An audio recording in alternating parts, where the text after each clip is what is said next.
What's up, everybody? Today is Wednesday, May 31st, and I'm coming to you today with our next Let's Talk About topic.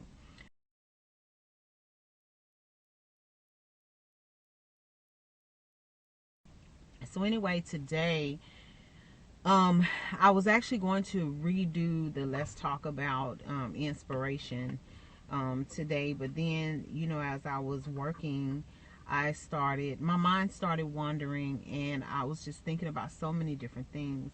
And the one thing that came across my mind was I watch a lot of YouTube for various reasons. I watch YouTube, for entertainment, but I also watch it for business, educational purposes, or organizational purposes. I watch just different videos. I have like this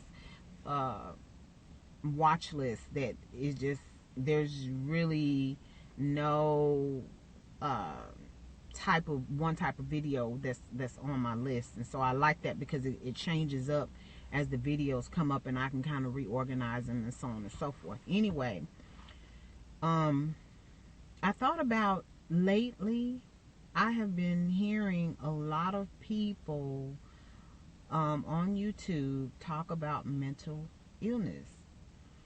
And the first time I watched a video and the YouTuber was talking about mental illness, I paused the video and I was like, oh my gosh, I don't think I could ever do that. I don't think I could ever put myself out there like that, because mental illness, for one, is very scary, and two, there's a stigma already around a person who has mental illness just because you have a mental illness. And it's not a very nice position to be in when you're dealing with people who are ignorant, when you're dealing with people who are selfish, when you're dealing with people who are just, their mind is not open to much of anything. And so it's cute to them to poke fun or to berate someone who has mental illness. And one of the 6 components of the health and wellness program that I have in my organization is mental health. And there's a reason for that. When I looked at how I can service my organization can service the senior community, mental illness was definitely an area that I wanted to address. I wanted to tap into. I wanted to touch on, because it affects every aspect of who you are. It affects you to the core of who you are. And if you've never dealt with any form of mental illness, then you just won't get it. You won't get it.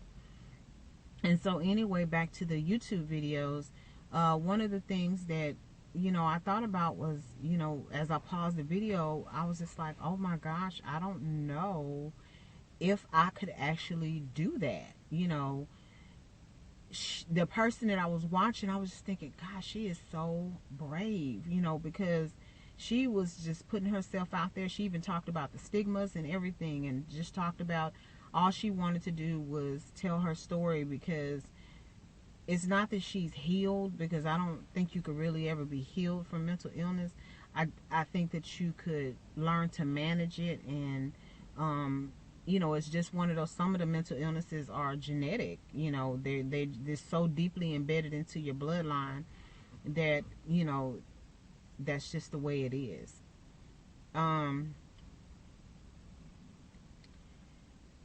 So anyway, I watched her video, and then there was another lady, and she talked about her mental illness. She talked about PTSD. She talked about depression. She talked about so many different types of mental illness, and she began to speak on those things that she was dealing with personally. And the same thing happened as I paused the video, and I was just, I don't know, it just made me stop, because when you can identify with something, it does something to you. It really stirs something up on the inside of you. And so, yes, if you haven't already figured it out, our Let's Talk About series is going to be on mental illness and how it impacted my life. So this is me being transparent. This is me being brave. This is me taking their lead, because it is definitely a conversation to be had. Because mental illness, it doesn't just affect the person that has it. It affects the entire family. I'm trying to think of the word. It's not just the network of people that's connected to the person who's suffering from mental illness. Everybody who has mental illness is not walking around talking to themselves. They're not walking around, injuring themselves by banging their head on the wall, or, doing different things like that. Mental illness comes in so many different forms, and the diagnoses for mental illness is so broad. Some of them overlap, and it could be this or it could be this, and you just don't know what a person is going through. You don't know why they're suffering with mental illness. You have no earthly idea what has happened to them, and even if you know their story, you still don't know. You just don't know. You don't know everything. You only know what they want you to know. And so I'm not looking for pity. I don't want people to feel sorry for me and things like that, because I'm a survivor. I am strong. I am educated. I am intelligent. I'm beautiful on the inside and out. I am a positive person, and that is the type of person that I want people to see when I move around in my life. I don't want people to watch this video and then feel some type of way about me. Now, if you do, then that's on you. There's nothing I can do about that. But I wanted to address this because I think it's important to understand, just because what you see in a person, whether they seem always happy and things like that, you don't know what all they had to go through, what they had to fight through in order to get there.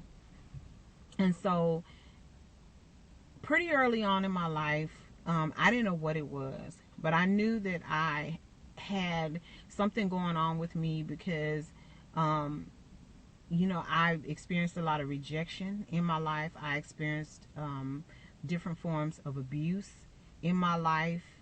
I suffered emotional abuse, for one, at the hands of someone that was supposed to love me, but she hated me because of the color of my skin. She's darker than I am, and so she literally hated me because I'm fair skinned, and she automatically equated that with some type of favor. And it wasn't favor, because there was other types of abuse that other people other people inflicted on me because of the fact that I was fair skinned. And it was something about, society go through these different periods where light-skinned is in, dark-skinned is in, Malaysian is in, this is in, that is in. And society is just crazy like that. If you look at things over a period of time, it was fashionable to be light-skinned with long hair and different color eyes. And, I'm part Indian, I'm this and I'm that. And me, I just wanted to be loved.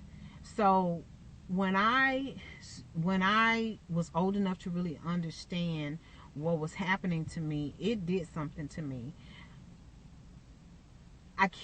There's not enough time in the world for me to tell you my story, but I've been told that I really should write a book, and I'm seriously considering it. But my point is, you just don't know what a person goes through.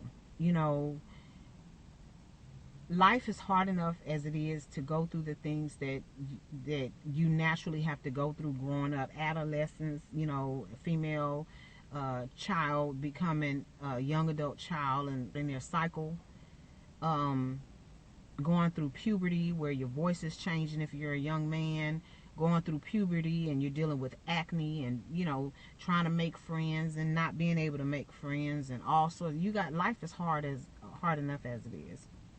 So anyway, I said all that to say that there was just a lot of things that were happening to me, and I decided one day, because I hit a point where life just didn't make sense anymore. There were so many things happening to me, and I was constantly asking the question, why are these things happening to me? And I was a child. I was a child. By the time I became a freshman in high school, emotionally, I was tired. I didn't want to be here anymore. And that was the very first time that I attempted suicide. I tried to kill myself. It didn't work. I wasn't smart enough to take the right type of drug to kill myself. But I did. For about maybe a day and a half, I lost my hearing. I took Tylenol. I took an entire unopened bottle of Tylenol, and I survived.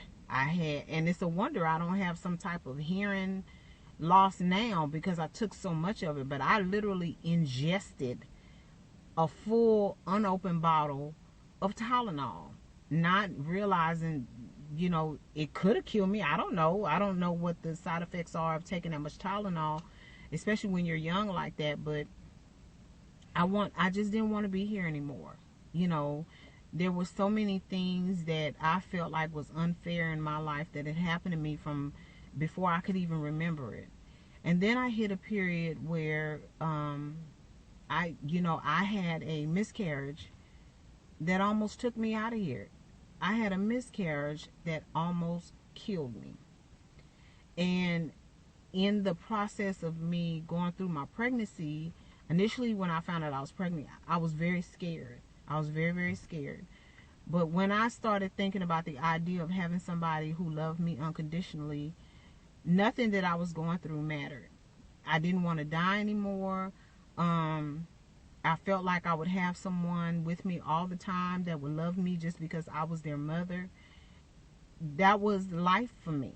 And then when I had my miscarriage, I was like, what is going on here? I can't even have this. So many things as a young person was taken away from me, but I was like, I can't even have this. So, fast forward to, just things going on in my life. I did hit another period in my life where I tried to kill myself. And when I was this is right after I got married, and I, was having trouble carrying my children. I had multiple miscarriages. My husband and I were trying to have kids. It was very difficult. I hit a period where I was just like, you know what? Why am I even here? And at that time, he had a death in the family. He had a death in the family, and I don't know. In my mind, he was leaving me, and he was never coming back.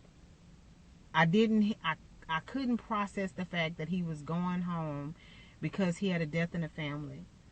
And my proof that he wasn't leaving me was me being able to go with him. Well, he was in the military at the time. And I don't know if, those of you who are in the military know what I mean when I say he had to take a MAC flight. He took a MAC flight, and on a MAC flight, dependents are not allowed.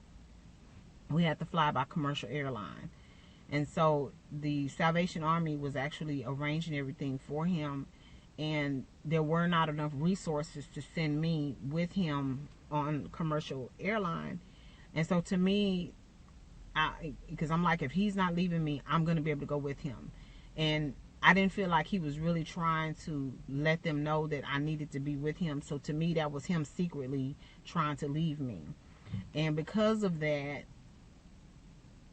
I just wanted to die. Nothing was working for me anymore. My life was just upside down. In my mind, it was upside down, and I couldn't do it anymore. Anyway, so yeah, he couldn't go to the funeral because the doctors basically came to me and told me, if you don't check yourself into a facility for observation, we're going to check you into a facility for observation. And the difference is, by me checking myself in, I had more leeway when it came time for me to go home versus them checking me in, because them checking me in was signal to the people that was going to be responsible for me that I was a danger to myself. Me checking me in was more along the lines of, I'm having a hard time dealing with some things, and I just need to be in a place where I can learn how to manage that. So I voluntarily checked myself in, and I stayed there a few days, and then I was ready to go home. And that was one of the hardest things, because they wouldn't let me go home when I wanted to go home. And I really started freaking out, because I have a lot of phobias about being restrained and things like that. And I was so scared. That was one of the scariest things that I've had to endure in my life. But yeah, so I mean, there are so many other things that I could tell you about my life, but I wanted to share that because I don't want people who are struggling with mental illness to feel like I was gonna say they have no hope, but at the end of the day, when you're dealing with a mental illness, you don't, the rationale or being able to reason sometimes is not there. Because in the space that I was in the second time that I attempted suicide, you couldn't tell me my husband wasn't trying to leave me. You couldn't tell me the world was trying to keep me from having a child. In my mind, all these things were so real, you know, but I was emotional. I was very, very emotional. I was just, you know, I was not in a good space. And then my brother-in-law was there, and he and I were having problems, and that just made things worse. So anyway, I just wanted to reach out and share a portion of my story with you all, because I wanted to let those of you know who suffer from mental illness, or if you know somebody who suffers from mental illness, please be sincere when you're trying to help them. Please reach out to them. Please help them know that they need to talk to somebody, that they need to get help from a medical professional. If you suffer, or you know somebody who suffers, there are hotlines that you can call. There are behavioral health specialists that you can get in contact with. And if need be, I'm not an advocate for taking medication and stuff like that, but certain illnesses require, because it's a chemical, some of them they stem from a chemical imbalance, so they require medication. Make sure that they're taking their medication like they're supposed to. They're not overtaking it or undertaking it. They're following the doctor's orders and things like that. Make sure that if this is somebody that's close to you, that you're paying attention. You know, people who suffer from mental illness, if their condition is not just treated, because people throw medicine at stuff all the time, they don't even know what's going on. But it has to be diagnosed. Then a treatment plan has to be developed, and the treatment plan has to be followed. And if these steps are not taken, people can get hurt. You know, you got people walking around here and they're killing themselves and killing their spouses and killing, you know, children and things like that, or they're driving into buildings or driving off of bridges. And a lot of times in these different situations, these illnesses, either they weren't diagnosed, they're not being treated, or if they were diagnosed and being treated, the patient wasn't following the treatment plan. So you have so many people connected to people who have mental illness. If you know somebody, I am pleading with you, especially if you are the somebody, please get help. Please pay attention to what's going on in your life. Please pay attention to the signs. Take your medication. If you're having trouble with your medication, talk to your doctor. Talk to your family members and your loved ones. I'm just begging you to take mental health seriously. It is so crucial for us in our society to stop turning a blind eye to mental illness. We have to stop judging people because they suffer from mental illness. We have to stop pretending that mental illness does not exist. Being a person dealing with mental illness, it is real. It is real. And when you're a person going through something like this, and you have people who don't care, who don't believe you, who feel like you're just lying, who's playing a game, they're not taking your situation seriously, there's nothing good can come from that. There's nothing good that can come from you treating someone who is telling you that there's something wrong, like there's nothing wrong. Everybody is connected to, whether you're related to or friends with somebody who's suffering from mental illness. If you are suffering from a condition that falls into this category, you are not alone. Please reach out to somebody that you know you can trust and tell them that you have a problem so that you can get help. I'm asking you to help me get the word out. Get the word out. Mental illness is real. It is real. And I know I'm going to upset some people, but I'm going to say it anyway. While praying and religion, spiritual beliefs and faith are one aspect of who you are and what you do, you cannot throw a Bible at everything. Telling somebody I'm praying for you, telling somebody to go pray, telling somebody to it's because you're not in church, you're wrong for that. Yes, I know the word. We wrestle not against flesh and blood. I get that. But you cannot throw a Bible at everything. Some things you have to deal with the way the world deals with them. You have to go to the doctor. You have to take your medicine. You have to. You cannot throw a Bible at everything. Nobody's saying don't pray. Nobody's saying don't believe in God. Nobody's saying anything like that. What I'm saying is that is not the only thing that is going to resolve the problem. You have to help people understand that spirituality is one aspect, one piece of the puzzle. It is not everything. And that is where religious leaders, church leaders, that is where they're getting it wrong. I'm sorry. No, I'm not. You cannot throw a Bible at everything. Yes, please pray for me. I need it. Yes, I do. But if I don't get off my butt and help myself, if I don't have people that love me to come and help me, that's just like I got a car. If I don't put gas in it and take care of it, having a car is not going to do me any good. It's not going to do me any good. I'm going to be sitting in the driveway going nowhere. I love y'all. And stay tuned for more Let's Talk About. This is just so very serious. Everybody needs to wake up. Y'all have a good day. Bye-bye.